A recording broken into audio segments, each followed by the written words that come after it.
Ivo, how are you doing? Good, good. I'm good. And what about you? No, awesome. Yeah, towards the end of NAMPO, luckily today a little bit warmer than the rest, but this year you had the proper NAMPO experience. Absolutely. This year NAMPO is great for us, and we are very happy that it's the second year of NIK in South Africa attending NAMPO, and we had a chance to meet a lot of friends and good customers again. Okay, so listen, when I'm looking at buying a drone, it's not like I want to buy a drone, I want crops that are sprayed. That's actually what I want. Absolutely. Okay, so Absolutely. So basically as a solution, I want to delve a little bit deeper into who is NIK and your vision for the future and so forth. I see there your partners, Boer, Fieldview, you're working with Stellenbosch University and Northwest as well. Give me a little bit of background about NIK in Europe. What is your activities there and what's your main focus for agriculture? So, great question. NIK is a company I founded in 2002. 2002? Exactly. Jeez, I was still at school. Yeah. So, I was actually my first year at university, and I saw opportunity that in agriculture, at that time in Bulgaria only, there is a lot of space for improvement. And since then, up to now, we started with AgTech, and now the company is more than 350 people. We have customers more than 20 countries in Europe and also in Africa, in South Africa, Namibia, Zambia, Tanzania, and so on and so forth. So our DNA is technologies, robotics, and agriculture, and this is where our passion is, and this is where we also invest.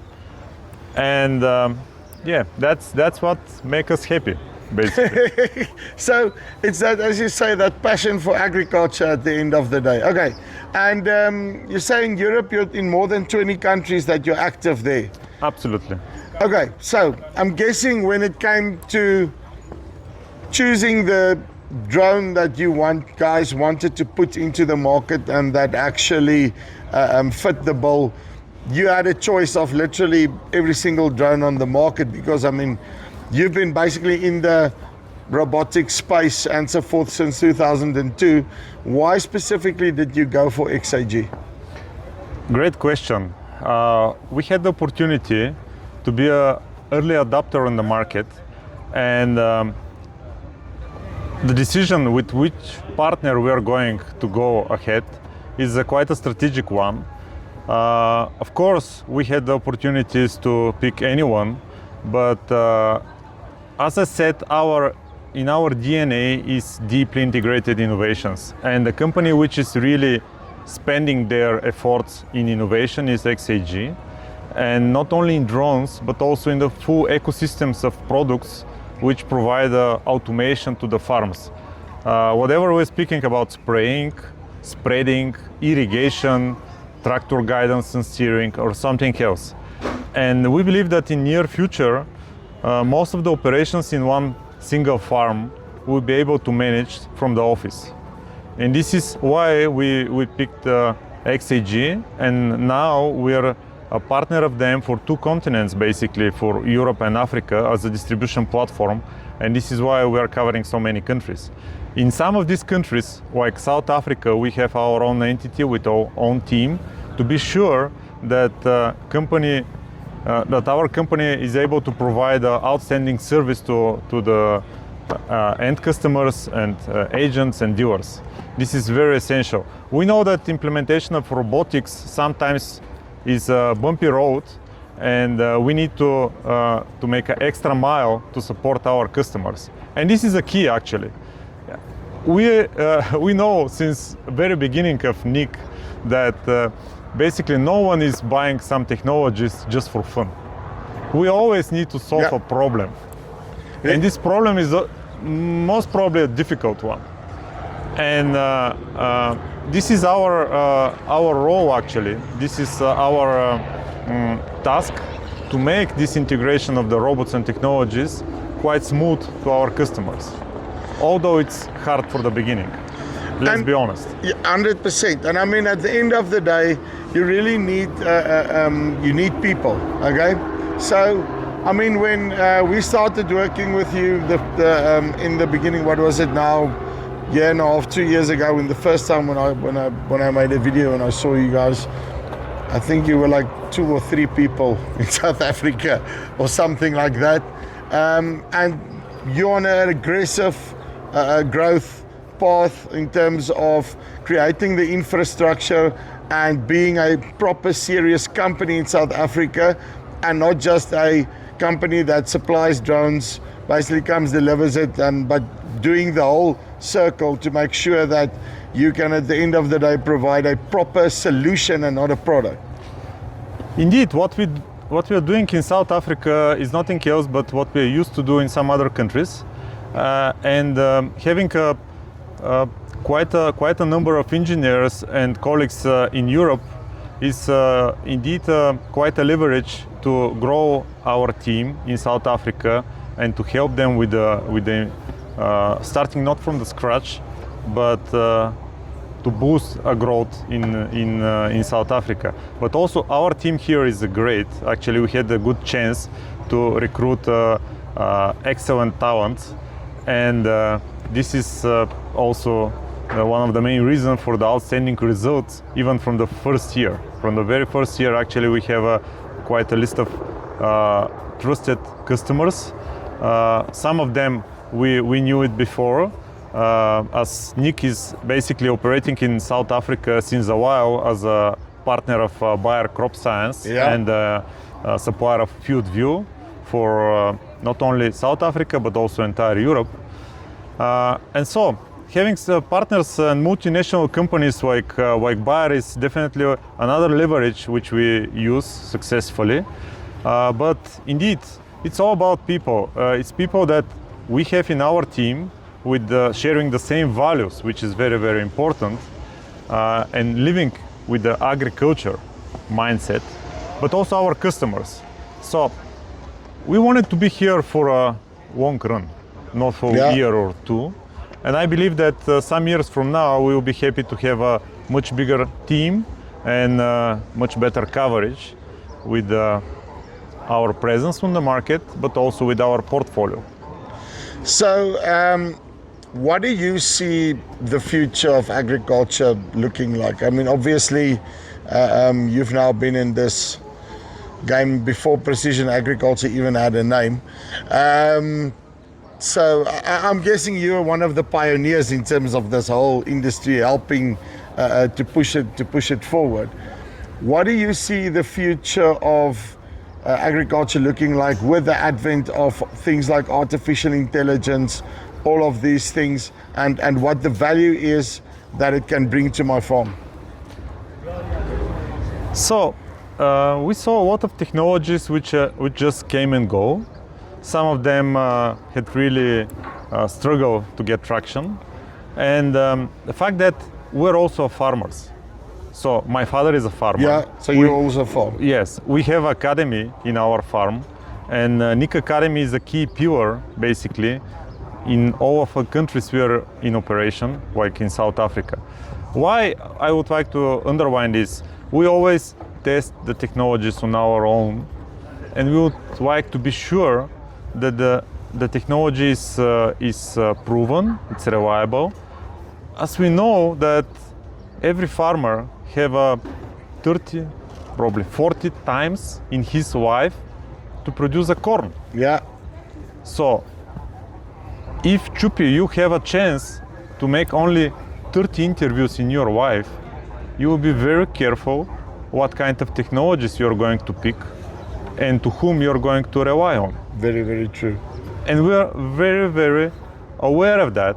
And this is why sometimes we are intending to delay with some technologies. We are intending to delay with some new model, rather to launch something which is not proven, which is not bulletproof.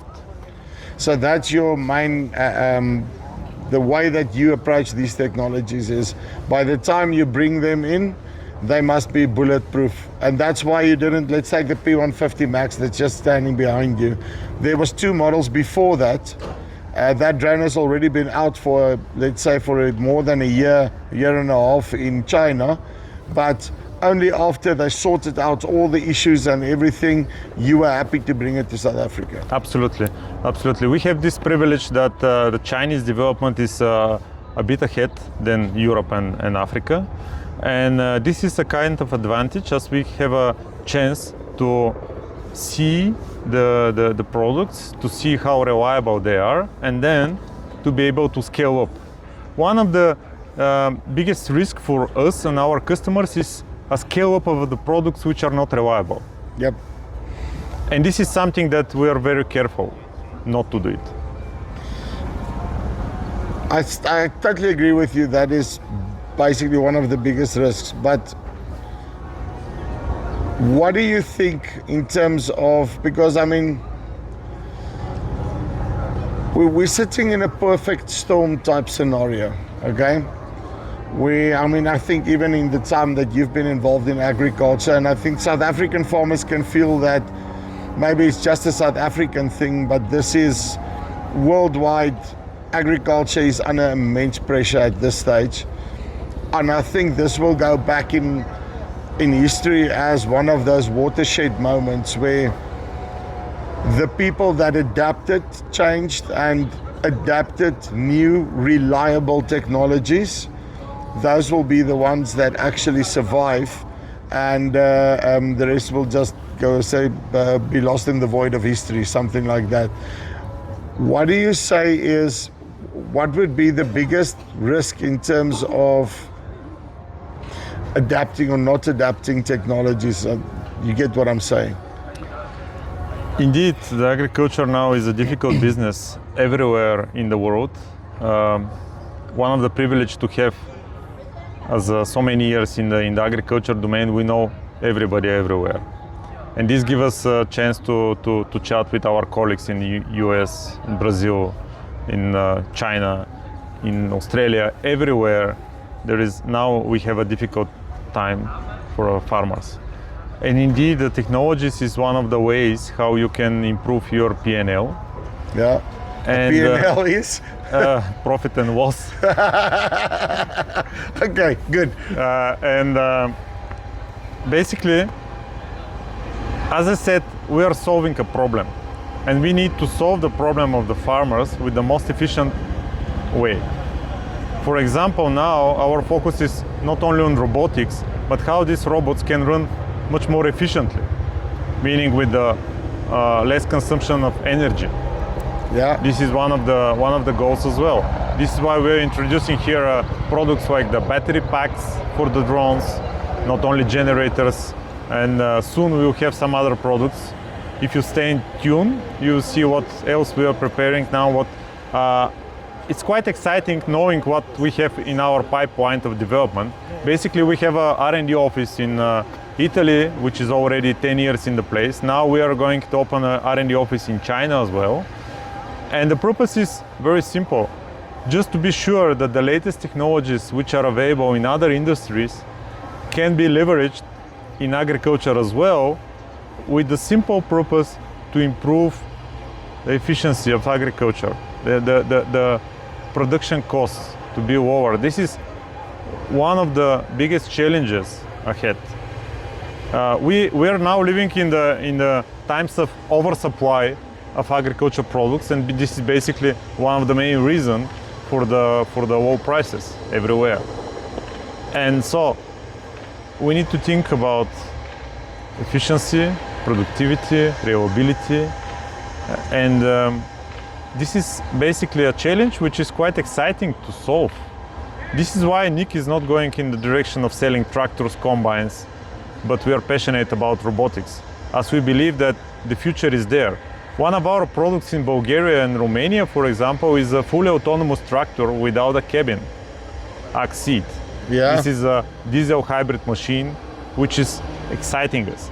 And now we have our selected customers which are using it, and probably this is one of the next products we are going to introduce in South Africa at the time. So, as I said, we're here for the long run. Our team is expanding. We are constantly seeking for a talent, passionate and sharing our values, passionate about robotics, about ag tech. And do you know what? one of the myths actually we broke here is that everyone was telling us, oh, it's very hard to find the talents, it's very hard to find the right people. Do you know what? In South Africa, it's much easier to find the proper guys than in some other countries. And this is why we're so bullish to grow here and to invest here. And we believe that our business here in South Africa will flourish in some years ahead. As the agriculture is really into the DNA of the South African farmers, and this is really exciting. Right, so NIK is hier vir die long run, nee. Dis die kort en die lang. Luister, hulle investeer ongelooflik baie, nee. Ek weet nie, kyk, hy's baie ouer as wat hy actually like, hoor, nee. Hy dra net sy jare goed. Daar's baie jare sy ervaring, ek het al bietjie met hom gesels. Ivo maak uit oor hierdie hele landbou ding, nee. So, kort en die lang is, ek dink NIK is 'n company waarin jy kan invest, nie net vir jou drones nie, maar enige, soos hy sê, robotics, daai tipe van goed, ek meen hulle rovers, nou autosteers en 'n klomp ander goeders wat ook kom in die toekoms. So, linkie bo of hieronder, kom jy met hulle in kontak. Die kruks van die toekoms is, nee, jy moet aanpasbaar kan wees.